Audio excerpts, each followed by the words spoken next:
اللہ الرحمن الرحیم اللہم صلی علی محمد وعلی آل محمد وبارک وسلم۔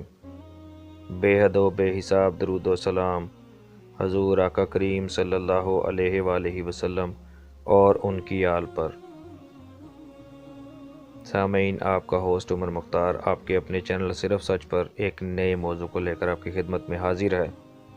ہمارا آج کا موضوع ہے مایوسی یعنی فرسٹریشن، تحریر و تحقیق جناب محمد خالد جذبی صاحب۔ دوستو، اگر آپ کو ہماری ویڈیوز پسند آ رہی ہیں تو ہمارے چینل کو ضرور سبسکرائب کریں اور ساتھ دیے گئے بیل کے آئیکن پر ضرور کلک کریں تاکہ آپ کو آنے والی ہماری ہر نئی ویڈیو ایک خود کار سسٹم کے ذریعے آپ کی نوٹیفیکیشن میں مل سکے اور آپ اسے کلک کر کے وہاں سے اپنی سماعتوں کا حصہ بنا سکیں۔ دوستو، مایوسی یا خیبت یا فرسٹریشن در حقیقت وہ احساس ہے جو کوئی بھی ذی شعور انسان اپنی خواہشات کی تکمیل نہ ہونے پر محسوس کرتا ہے۔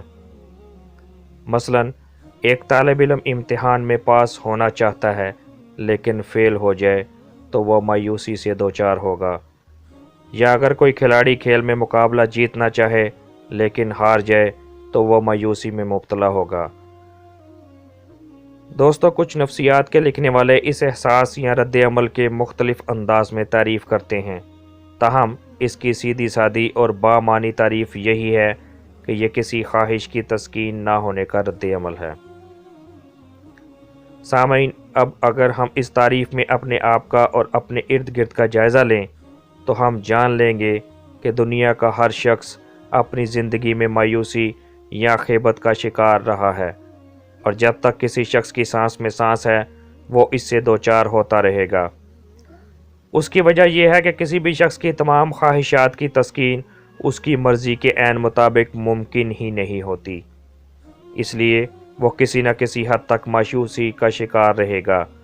تاہم کچھ لوگ ایسے بھی ہیں جن میں یہ احساس زیادہ شدید نہیں ہوتا، اور کچھ لوگ ایسے ہیں جن میں یہ احساس شدید حد تک پایا جاتا ہے۔ اس ضمن میں یہ بھی دیکھنا چاہیے کہ مایوسی کا تعلق ایک طرف تو ہمارے اپنے ذہنی اعمال سے ہوتا ہے اور دوسری طرف بیرونی حالات سے۔ ہمارے ذہنی اعمال میں مندرجہ ذیل عناصر مایوسی سے متعلق سمجھے جا سکتے ہیں۔ چنانچہ ہماری خواہشات کی نوعیت، ہماری خواہشات کی شدت، ہماری سوچ کی لچک، ہماری سوچ اور کردار میں فاصلہ یا تضاد، خواہشات کی باہمی کشمکش، ان وجوہ میں وہ تمام عناصر شامل ہیں جن کی بنا پر ایک شخص اپنی خواہشات کی تکمیل کرنے میں ناکام رہے۔ ان تمام عناصر کو ہم دو گروہوں میں تقسیم کر سکتے ہیں۔ پہلا گروہ ایسے عناصر کا ہے جو انسان کے اپنے نہیں بلکہ فطرت کے پیدا کردہ ہیں، ان کو مایوسی کی فطری وجوہات کہا جا سکتا ہے۔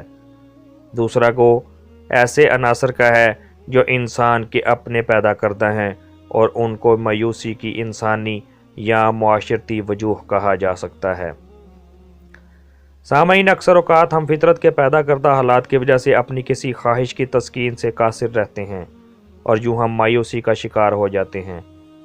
مثلا آپ اپنی کسی دوست سے ملنا چاہتے ہیں لیکن شدید موسمی حالات یعنی تیز بارش، برف باری یا گرمی کی وجہ سے ایسا نہیں کر سکتے۔ اب ان بیرونی اور موسمی حالات کی وجہ سے پیدا شدہ مایوسی کو ہم فطری عناصر سے پیدا شدہ مایوسی کے گروہ میں شامل کریں گے۔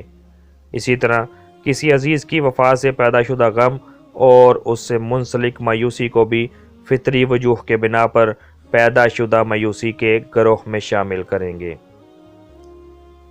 سامعین، اس کے برعکس ہماری زیادہ تر مایوسی ایسی ہے جو ایک انسان کے دوسرے انسانوں سے باہمی تعلقات کی وجہ سے پیدا ہوتی ہے، اس لیے اس کو ہم انسانی یا معاشرتی وجوہات کی بنا پر پیدا شدہ مایوسی کہیں گے۔ انسان کے انسان پر جبر سے پیدا شدہ مایوسی بھی نوع انسانی کے مقدر کا حصہ رہی ہے۔